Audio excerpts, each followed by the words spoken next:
Hello guys. तो आ गए हैं फिर से हम एक ब्रांड न्यू वीकेंड एनालिसिस पर। ठीक है।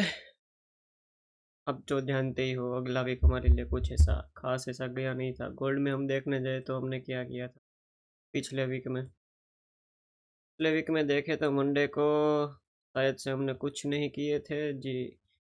एंड नहीं नहीं, मंडे को किया था बट हमारा रिस्क भी गया था। बाकी ट्यूसडे वेनसडे कुछ नहीं। फ्राइडे को एक सॉरी वेनसडे को एक ब्रेक इवन और एक 27 पिप्स का एसएल। थर्सडे को कुछ नहीं किया था, फ्राइडे पर हम आए ही नहीं थे। लेकिन फ्राइडे पर हम नहीं आए थे तो क्या हुआ, फ्राइडे पर हमने टेलीग्राम में सब कुछ अपडेट किया था। आके आप एक बार चेक कर लीजिए, टेलीग्राम में ये लेवल दिया गया था डिमांड, वहाँ से प्राइस बस अपने 25-30 पिप्स का एसएल लगाकर 220 पे प्राइस चला। फिर अगेन शाम एनवाईसी में क्या हुआ भाई, एनवाईसी में हमें ये 5 मिनट का चेंज ऑफ कैरेक्टर मिला। तो इसको ही क्यों काउंट करेंगे, अगर आप देखने चाहिए तो ये अपना 5 मिनट का स्ट्रक्चर है। यहाँ से आप मार्किंग स्टार्ट करते हैं। हम कुछ जो इंटरनल कहते हैं वो हो चुका। तो इसके बाद इसके ऊपर क्लोजिंग हुआ, देन हमारा ये चेंज ऑफ करेक्टर हो चुका। एंड यस, पहले तो गोल्ड आया, कितना रह गया भाई, 4-5 पिप से बच के रह गया। फिर गया ऊपर स्ट्रक्चर बनाया। इस स्ट्रक्चर के बाद हमने ये भी जो जोन दिया था लेकिन इनवैलिड हो गया सब।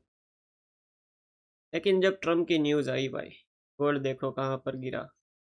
एंड अगर हम यहाँ पर तो एंट्री नहीं ले पाते। यही 5 मिनट के प्लस पर अगर आपने एंट्री करने का सोचा होता तो यहाँ पर तो कहाँ पर एंट्री हम नहीं करते।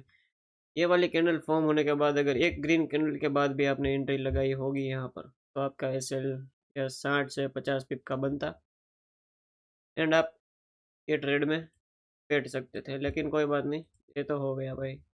हाई वॉलेटाइल मार्केट था फ्राइडे को, हम कुछ नहीं कर सकते। एक बात ये है कि ये जो 1 आवर का ए प्लस था हमारा जो पेंडिंग, उसको भी गोल्ड ने रिस्पेक्ट नहीं किया। तो गोल्ड अभी हो चुका है भाई हेवीली बुलिश।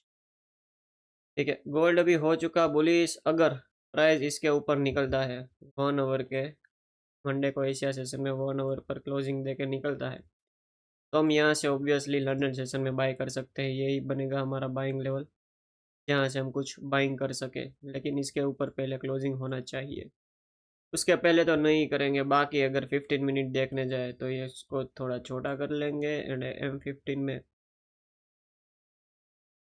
हमारे पास डायरेक्ट ये जोन निकल के आता है। एक तो यहाँ पर है प्लस से प्राइस उठी भी कभी रात में 11:15।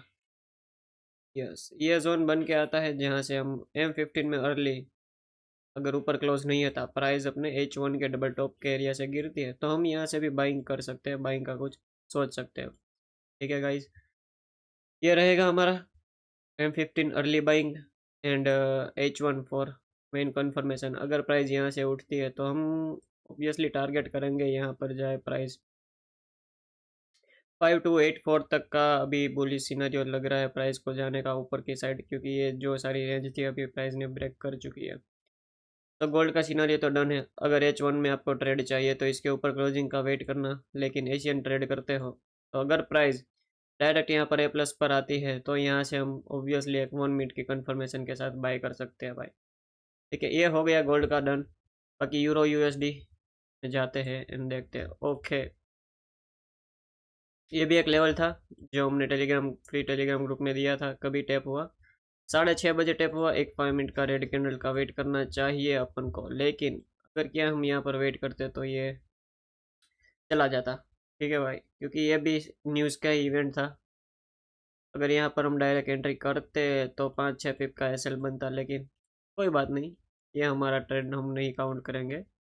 लेकिन लेवल से गिरावट तो आई, कोई बात नहीं। अभी यूरो को देख लेंगे। यूरो के बाद यही लेवल है जो अभी तक वैलिड माना जाएगा, जो हमारा बनता है ड्यूल चेंज ऑफ कैरेक्टर का ए प्लस एरिया, जहाँ से हम अगेन यूरो में एक सेलिंग देख सकते हैं। अगर जीबीबी जेपीवाई में बात करें तो ये अपने डीजल 1 से तो गिरा ही प्राइस, साथ साथ शाम को ये अपने ए प्लस एरिया से भी प्राइस थोड़ी गिरावट आई।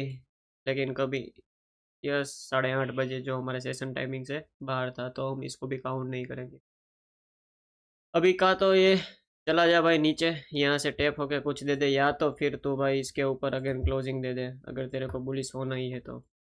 तो फिर देख लेंगे कुछ बाइंग जीबीपी यूएसडी में। जीबीपी जेपीवाई में फ़िलहाल तो कोई ट्रेड नहीं है, देखना पड़ेगा अभी तो।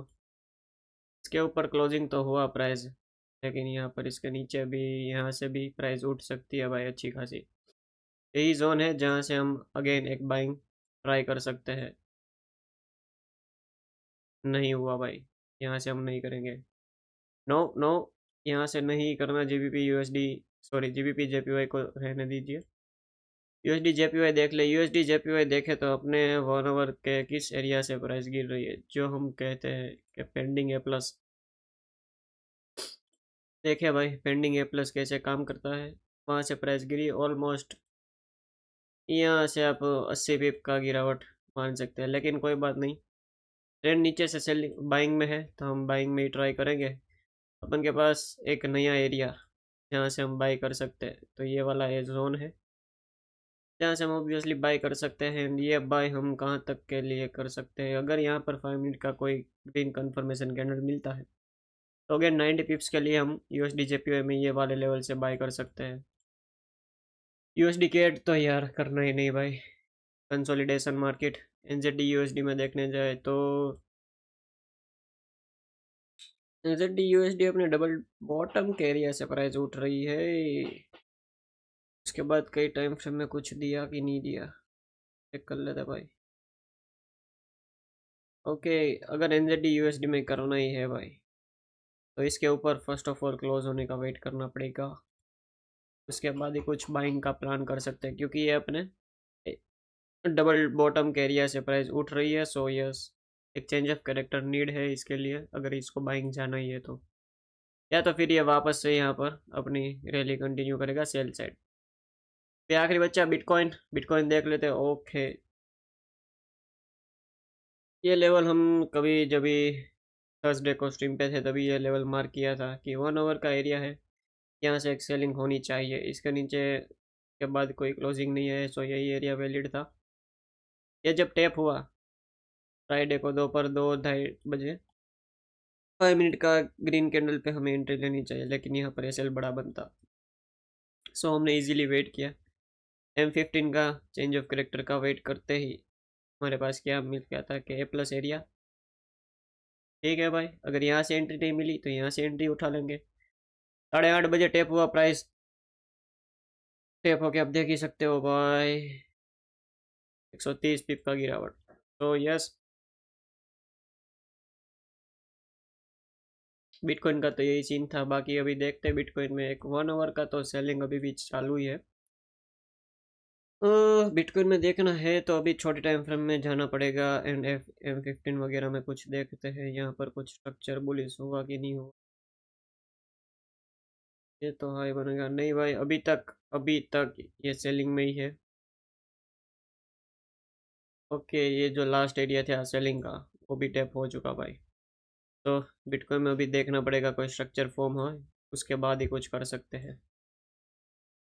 सो बस आज के वीकली एनालिसिस के लिए इतना ही था भाई। अगले वीक में हम गोल्ड गोल्ड में क्या कर सकते हैं, लेकिन मैंने टारगेट बता दिया 5284 तक गोल्ड जाता है तो कोई दिक्कत वाली बात नहीं है, बाइंग ही है गोल्ड में। मैं तो कब से आ रहा तब से बाइंग ही कह रहा हूँ। अभी वेट करते हैं कहाँ पर हमें एंट्री मिलती है। बाकी मिलते हैं भाई लोग मंडे को लाइव सेशन में, लंदन सेशन में।